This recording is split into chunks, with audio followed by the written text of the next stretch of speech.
নমস্কার বন্ধুরা, Surajit food and ব্লগে আপনাদের সকলকে জানাই স্বাগতম। আজকে আপনাদের বানিয়ে দেখাবো মাছের কষা, যা খেতে অতুলনীয়, তাছাড়া স্বাদে গন্ধে একদম মন কেড়ে নেবে এবং তার সঙ্গে থাকছে প্রচুর টিপস অ্যান্ড ট্রিক্স। চলুন লেটস গো। তার জন্য সর্বপ্রথম আমি একটা বড় সাইজের মাছ এখানে কেটে নুন, হলুদ এবং তেল মাখিয়ে নিয়েছি। তেল মাখানোর কারণ এটাই হলো, আপনি যখন গরম তেলে মাছগুলি ছাড়বেন তখন ছিটকে আসবে না। যাই হোক, আমি কড়াই গরম করে সর্ষে তেল ঢেলে দিয়েছি। এবার নুন, হলুদ এবং তেল ম্যারিনেট করা মাছের পিসগুলিকে এক এক করে গরম তেলে ছেড়ে দেবো ভাজা হওয়ার জন্য। আমার বিশেষ নিবেদন, আমার ভিডিওগুলি ভালো লাগলে আপনারা অবশ্যই লাইক, কমেন্ট এবং সাবস্ক্রাইব করবেন। এতে একটি লাইক আমার নতুন নতুন ভিডিও করতে আমাকে উৎসাহিত করবে। যাই হোক, আমি মাছগুলো ভেজে নিয়েছি। আমার এক পিঠ মাছ ভাজা হয়ে গেছে এবং সেটা উল্টে দিয়েছি অপর পিঠ ভাজার জন্য। এক্ষেত্রে মাছগুলো আমি একটু কড়া করে ভাজবো, যেহেতু মাছের কষা বলে কথা, সেহেতু একটু ভালো করে ভেজে নেব। আপনারা চাইলে আপনাদের ইচ্ছা অনুযায়ী মাছ ভেজে নিতে পারেন। আমি লাল লাল কালার করে মাছগুলি ভেজে নিয়েছি। এইভাবে আমি সমস্ত মাছগুলি কিন্তু একে একে ভেজে নেব। সাধারণত মাছের মধ্যে vitamin A, vitamin B, vitamin বি12, ভিটামিন কে, ভিটামিন এ থাকে। এছাড়া থাকে calcium, phosphorus, iron, zinc, iodine, potassium. যাই হোক, আমার সমস্ত মাছ ভাজা হয়ে গেছে। এবার মাছগুলি ঝোলে দেওয়ার পালা। তাই সর্বপ্রথম আমি কড়াইয়ে আবার তেল দিয়ে দিয়েছি এবং গোটা শুকনো লঙ্কা, তেজপাতা এবং গোটা জিরে আমি ফোড়ন হিসাবে দিয়েছি এবং সেটা ভালোভাবে ভেজে নেব। আপনারা এখানে চাইলে একটু চিনি ব্যবহার করতে পারেন কালারের জন্য। আমি কিন্তু এখানে চিনি ব্যবহার এই মুহূর্তে করিনি। তারপর কুচি করে রাখা পেঁয়াজ কুচি আমি দিয়ে দিলাম ফোড়নের মধ্যে। ভালো করে নাড়াচাড়া করে নিতে হবে একটু সময় ধরে।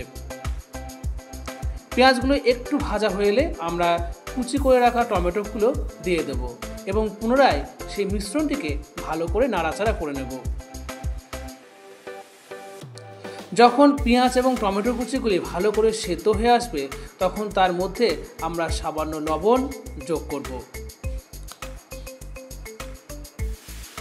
এবং পুনরায় ভালো করে মিশ্রণটিকে নাড়িয়ে দেব।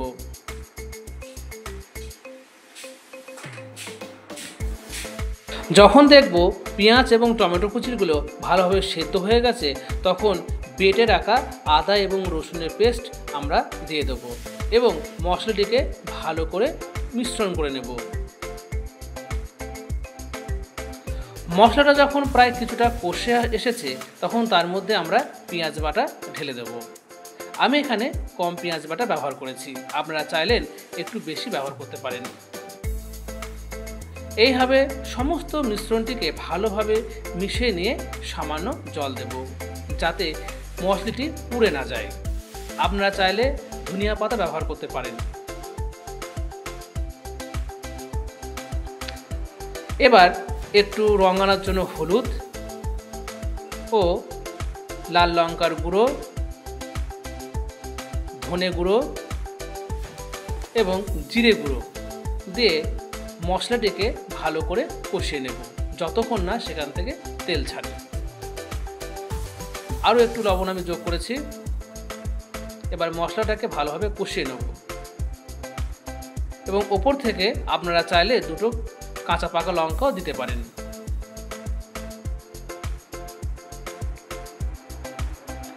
আমি তেলের ওপরে যেহেতু চিনি দিইনি, তাই এখন মশলার কষার সময় একটু চিনি দিয়েছি। এতেও কিন্তু কালারটা ভালো পাওয়া যাবে।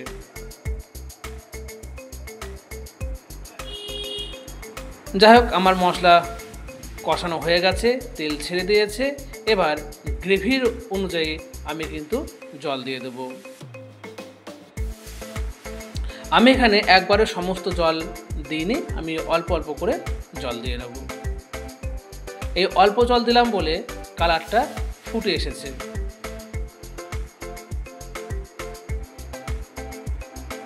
এবার আমি গ্রেভির প্রয়োজন অনুযায়ী কিন্তু আমি উষ্ণ গরম জল কিন্তু দিয়ে দেব।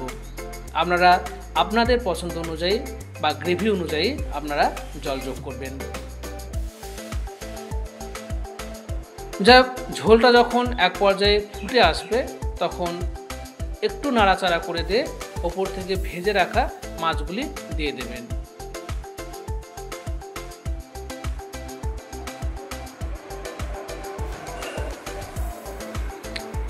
এবং ভালোভাবে একটু নাড়াচাড়া করিয়ে কিছুক্ষণ সময় হাতে নিয়ে হতে দেবেন, যাতে মাছের মধ্যে মশলা বা জুস ঢুকে যায়। এবার ওপর থেকে একটু গরম মশলা ছড়িয়ে দিয়ে ভালোভাবে নাড়াচাড়া করে নিতে হবে। আপনারা এখানে চাইলে একটু ঘি যোগ করতে পারেন, আমি যোগ করিনি। যাক, আমার মাছ কষা রেডি হয়ে গেছে। দেখুন কত সুন্দর টেক্সচার এবং কত সুন্দর কালার এসছে। আমি এবার সার্ভ করব, তার জন্য একটা থালাতে ঢেলে নিচ্ছি। আপনারা এইভাবে রান্না করে বাড়ির সকলকে খান, দেখবেন খুব ভালো লাগবে। যাক, আমার ভিডিওটি ভালো লাগলে লাইক, কমেন্ট এবং শেয়ার করবেন। অবশ্যই একবার হলেও আপনারা বাড়িতে এইভাবে মাছ কিন্তু রান্না করবেন।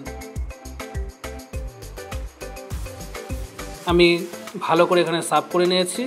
আপনারা আপনাদের রুচি অনুযায়ী আপনারা সার্ভ করে নেবেন। আমার শেষমেশ এরকম লাগছে দেখতে। যাই হোক, আজকের মতন আসছি, ভালো থাকবেন।